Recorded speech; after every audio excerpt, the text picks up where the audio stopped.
gagawin niya, pinagbulay-bulay niya ito at isinagawa niya ang salita ng Diyos. Ito daw po ang tao nagbubunga ng tig-30, tig-6 na po at tig-100. Amen. Amen po ba?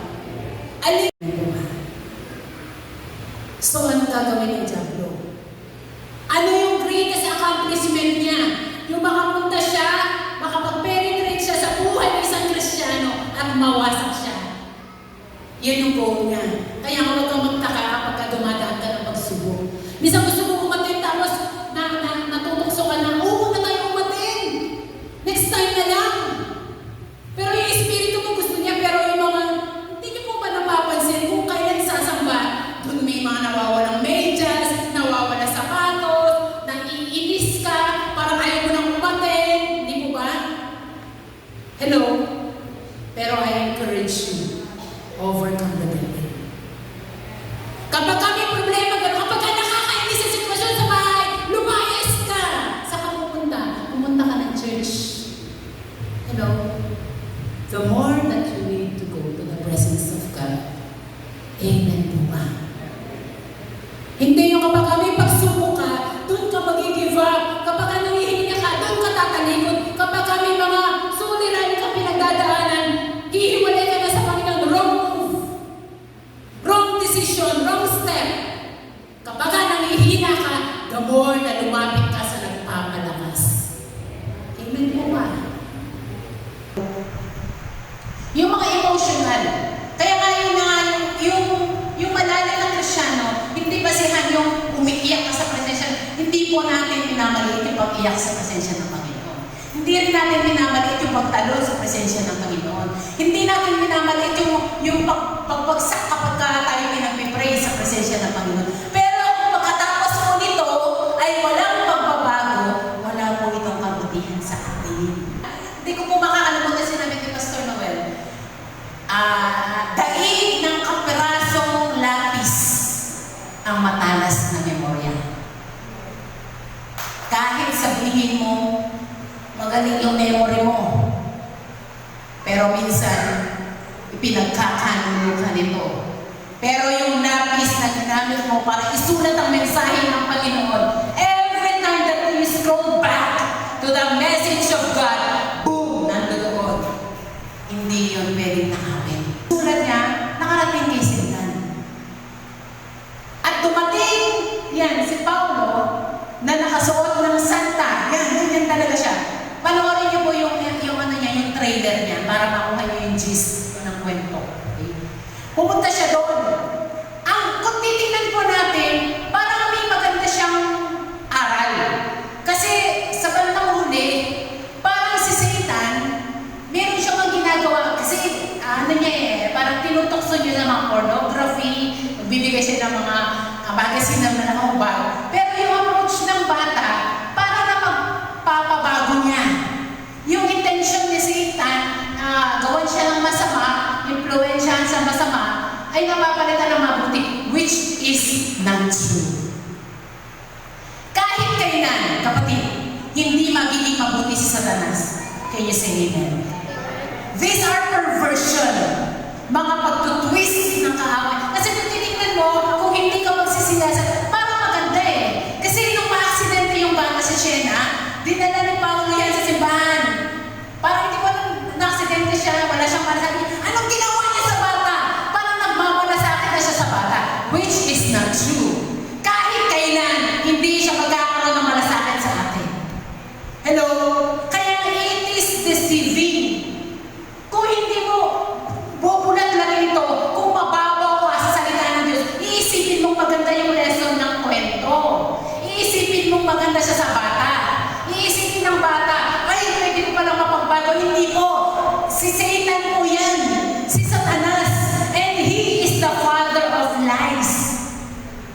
Walang mabuti po sa kanya. Ang pinapakita niya rito, na pwede tayong makipag-interact sa kanya, na pwede tayong makipag-deal sa kanya, na hindi natin dapat ginagawa. Hello? Hello? Kung iisipin nga ng bata pa nga yung ginamit niya, kasi bata, madali pong hikayatin.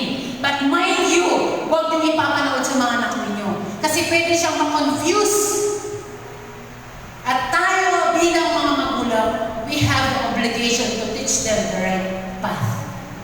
Amen po ba? Tinitingnan ko nga kung kailan siya ipapalabas eh. Pero trailer pa lang. Tapos, inassess ko siya. Ano ba yung meron dito? Yan, nakita ko yung mga, kasi trailer, yung mga magiging laman ng kwento. Yun yung later part na, ano ginawa niya sa bata? Parang nagmumukhang mabuti na siya. Hindi po ba? He comes like a roaring lion. He will come to us as an angel of light. Hello. Kaya nga dapat maging mapagbantay po tayo. Kasi ang totoo po, hindi na po matagal. Hindi na magluluwan. Kaya nga, palagi ko po in-illustrate po ito. Kapag kayong paninda mo malapit na kung masira, mamanis, ang gagawin mo, ibabarging mo yan. Di ba ba? Isisil mo yan. Kasi malapit ng masira. Nauubusan ka ng oras, kailangan mo, you don't have enough time. The same is true with the world. The world is just about to be destroyed. Sisirain na yung mundo ito, papalitan ng Panginoon ng panibago. Kaya nga yung Diablo, kakaunti na yung oras na nagdodouble time na siya. At hindi mo alam, minsan, kahit nasa loob ka ng church, nakakagawa siya. Hello? The devil doesn't mind influencing yung mga sugarol. Hindi niya pinapakilaman yun. Hindi niya pinapakilaman yung mga babaero. Hindi niya pinapakilaman yung mga sugarol. Hindi niya pinapakilaman yung maraming mga bisyo. Bakit? Effortlessly. Kahit hindi niya hikayatin yan, yan po ay susunod sa kanyang kalooban. Amen po ba? So, ano gagawin ng Diablo? Ano yung greatest accomplishment niya? Yung makapunta siya, makapag-penetrate siya sa buhay ng isang Kristiyano at mawasak siya. Yung may dadamit sa mga miyembro. At kung ang pastor ay nagtuturo ng maling doktrina, maling katuruan, lahat po na kanyang tinuturuan ay maliligaw ng landas. Amen po ba? Kaya nakakatakot. Hindi lahat na narinig natin, sinabi sa Mateo 4:4. Kasi tayo ganun, di ba? Kapag napakinggan natin may verse, ay, Kristiyano, hindi po. Hindi lahat na nagwiwika ng salita ng Diyos ay Kristiyano, ay totoo. Kasi yung Diablo, nung tunokso si Jesus, salita din ng Diyos ang binabanggit niya. Nag-quote pa nga siya sa Old Testament eh. Ibig sabihin, he knows scripture to scripture, cover to cover. Pero it's not about that. Hindi yun po yung marami kang alam. Kasi pwede kang ma-deceive. Ang mahalaga, ano bang sinasa? What is the intention of that scripture? Bakit siya nasulat? Ito, yun eh. Yung marami yung mga ayaw pumunta sa isang church ng babae yung nagpapastor. Kasi hindi dapat mag-preach yung babae. Dapat lalaki. Di po ba? If you don't have that biblical foundation about that verse, naniniwala ka kasi nasulat na. Mga babae dapat manahimik. Pero what is the intention of the writer? Anong ibig niya sabihin? You have to know. Bakit niya sinabing manahimik ka? Baka maingay ka. Amen po ba? So, we must work with expectancy. Ingat din tayo sa mga nakasanayan natin. Sana hindi nagiging okay sa atin yung nakakapagpalimag tayo ng gawain. Sana hindi magiging okay sa atin kapag hindi tayo nakakarinig ng salita ng Diyos. Amen. Let us watch with expectancy na habang hinihintay natin ang Panginoon, kung mamimili ka rin lang ng mga bagay na makakasanayan mo, piliin mo na yung magpapalalim sa iyong pananampalataya. Piliin mo na yung magpapabuti sa iyo. Sabi ni Pastor Jerome, dalawa lang daw yung tao. Yung mga nagpapakabuti at yung nagpapakasama. Kung mapipiliin kayo, ano yung pipiliin ninyo? Nagpapakabuti o nagpapakasama? Piliin natin nagpapakabuti. Kaya sabi ko, Lord, salamat. Gusto ko yung sinabi ng anak ko na ganito pala yung pagramdam ng hindi nag-church. Gusto ko hindi siya magiging komportable pag hindi niya narinig yung salita ng Diyos. Gusto ko makita yung kauhawan palagi sa Kanya. Kung masasanay din tayo, huwag natin kasanayan yung okay lang sa atin na kaya hindi tayo dumalong gawain. Huwag mo ikasaya kapag oras na gawain, wala lang walang epekto sa'yo.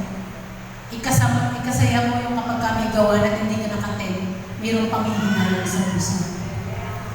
Mayroong sabi mo, sayang, ano kaya yung word na na-share? Naging kalakasan sana po ganun tayo. Yung habang nasasanay tayo sa mga bagay-bagay, sanayin natin yung kabutihan. Sanayin natin yung mga bagay na magpapalalim sa ating pananampalataya. Kasi ang totoo, may mga nasanay na, hindi na ako mga tinag-ibig. It's just okay. Pero sabi ko, huwag mong sanayin na okay lang. Maging okay sa'yo yung lagi kang nakakarinig ng salita ng Diyos. Maging okay sa'yo yung lagi kang napapakinggan yung instruction ng Panginoon. Whether be it minsan masakit, whether be it minsan parang ikaw ang pinapatamaan ng preacher. Kapatid, lagi natin sinasabi, yung salita ng Diyos, iba-iba po yung dating sa atin. It could be water na nag-wash sa atin. It could be honey na napakatamis sa atin. Sometimes it is like a two-edged sword. Na kapag katanggap natin, parang may humihiwa sa atin. It's okay. Kasi that is the category of the Word of God. Salita pa rin ng Diyos yan. Ibig sabihin, kapag itinutuwid ka na yung mga magulang, mahal ka din na. Amen po ba? Kapag ka nakarinig ka ng mga review, paalala, mahalin mo yung mga taong mapapaalala sa iyo. Bakit? Nagmamalasakit yan ng tunay.